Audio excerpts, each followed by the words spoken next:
गुजरातमधील राजकोट परिसर आहे, त्या ठिकाणी हे धक्कादायक प्रकरण घडलेलं होतं. पण त्याआधी आपल्याला जायचंय उत्तर प्रदेशमध्ये.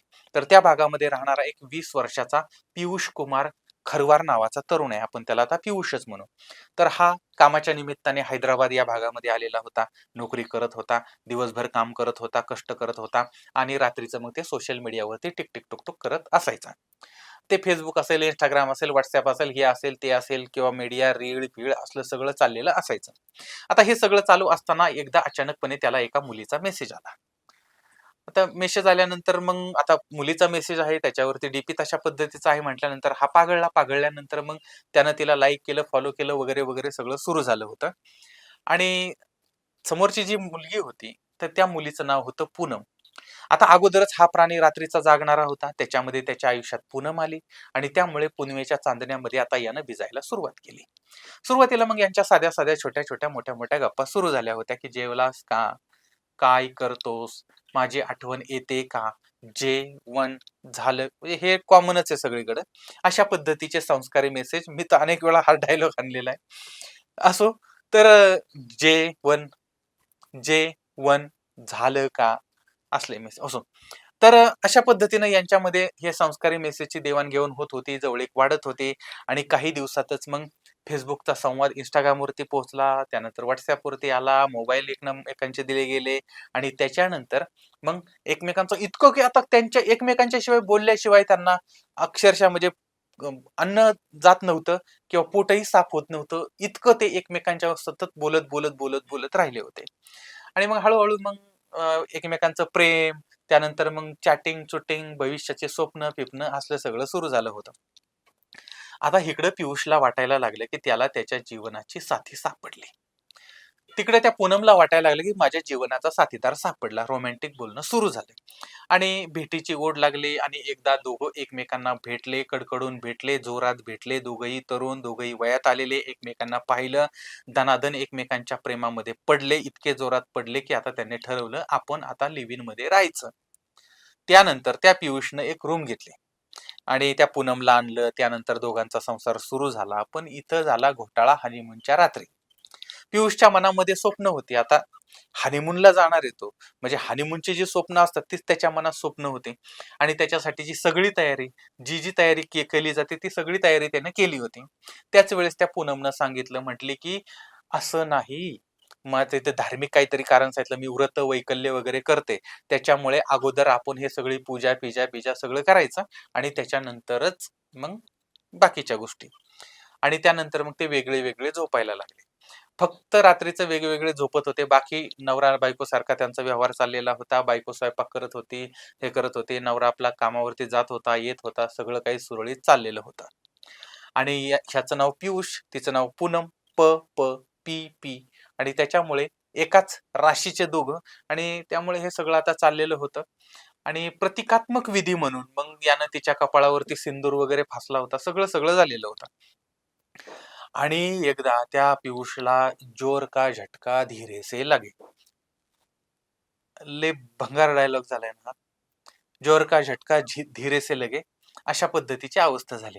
म्हणजे त्यानं काय केलं, त्याच्या बायकोला सेव्हिंग करताना बघितलं.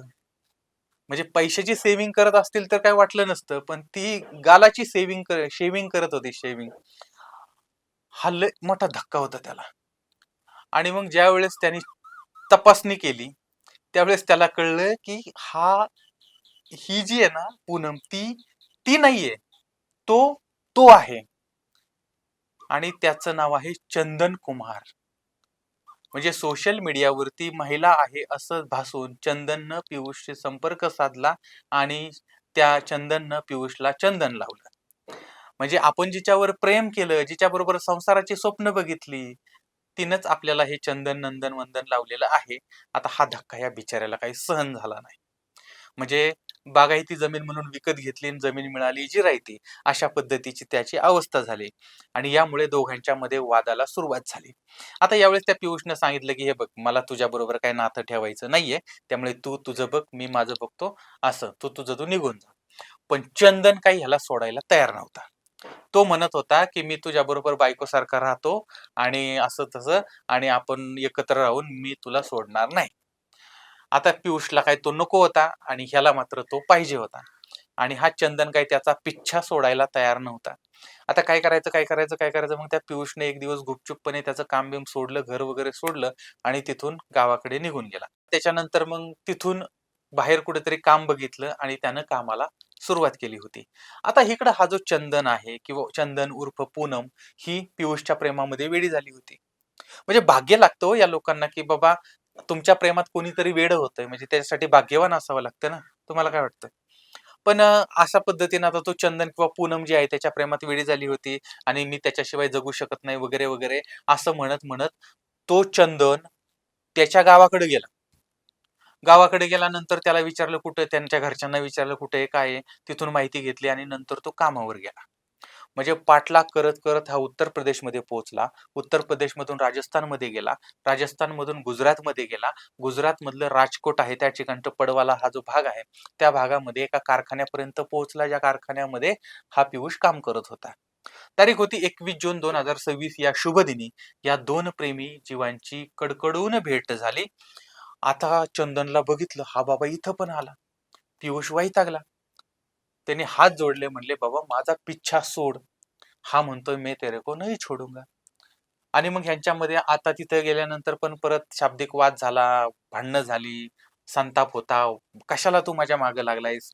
आणि त्याच्यानंतर त्या भांडणाच्या भरामध्ये त्या पियुषनं चंदनला रेल्वे रुळाच्या बाजूला नेलं, निर्जन ठिकाणी नेलं. तिथं सुद्धा त्याला समजावलं, ते काय ऐकायला तयार नव्हतं. त्याच्यानंतर कडाक्याचं भांडण झालं आणि याने एक दगड उचलला आणि दगड घातला त्याच्या डोक्यात.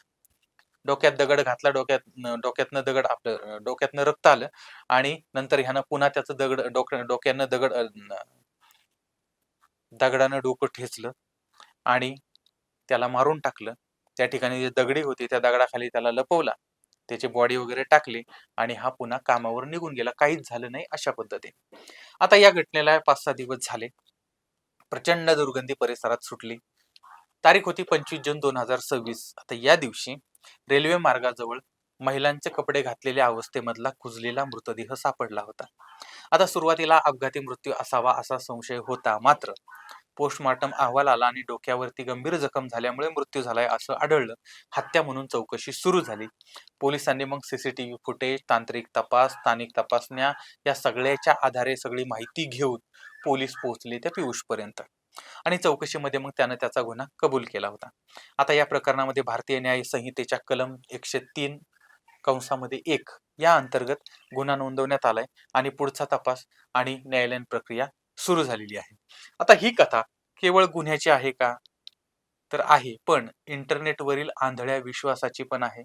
स्क्रीनच्या पलीकडे कोण आहे, तो कसा आहे, तो खरंच बोलतोय का, ती व्यक्ती कोण आहे, काय आहे, याचा कोणी विचार करत नाही आणि सरळ नात्यामध्ये जातात.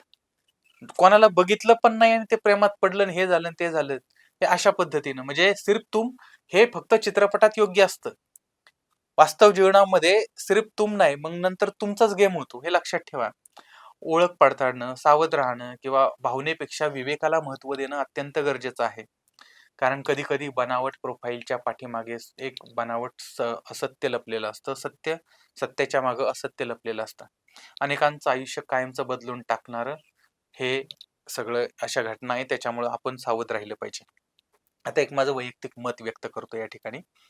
चंदन किंवा पूनम हा समलैंगिक होता आणि याच्यामध्ये चूक कोणाची आहे? म्हणजे तो समलैंगिक आहे तर त्याला मन मोकळं, म्हणजे त्याच्या भावना वेगळ्या असतील, त्याचं विचार करण्याची पद्धत वेगळी असेल, त्याचं म्हणजे लैंगिक संबंधाच्या विषय वेगळे असतील, पण ही चूक कोणाची आहे? हे नैसर्गिक झालंय ना.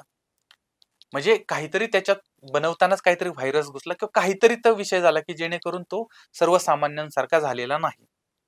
याच्यात त्याची चूक नाहीये आणि आपल्याला आपल्यासारखा जोडीदार मिळावा ही आस बाळगणं हे सुद्धा चुकीचं नाही.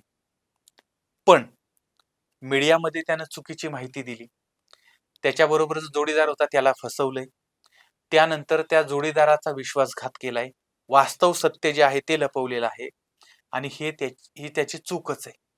आणि एवढंच नाही तर हा जो आहे चंदन, तो महिला बनून अनेकांच्या संपर्कामध्ये आहे अशी पण माहिती नंतर समोर आलेली होती. आणि यानं त्या तरुणाचा पिच्छा केला होता, त्याच्याशी नातं जोडण्याचा आग्रह केला होता. तो तिथून पळून गेला, निघून गेला, की मला तुझ्याशी नातं नाही जोडायचं. तरी सुद्धा यानं ते ऐकलेलं नाही, नातं जोडण्याचा त्याने आग्रह केलेला आहे. आणि याच्यामधूनच हा गुन्हा घडलेला होता. पियुष वैतागला आणि नंतर त्या पियुषनं त्याची हत्या केली होती. आणि लक्षात ठेवा, चुका असतील तर त्या सुधारल्या जाऊ शकतात. पण गुन्हा घडला की त्याची शिक्षा होते म्हणजे होतेच आणि त्यामुळे सुरुवातीपासून सावध राहा. आता परत एकदा सांगतो, की जे समलैंगिक असतील, लेस्बियन असतील, गे असतील किंवा इतर काही असतील, ती सुद्धा माणसंच आहेत. आणि एखादी व्यक्ती चुकीची वागली म्हणून ती पूर्ण कम्युनिटी चुकीची आहे असं सुद्धा नाही.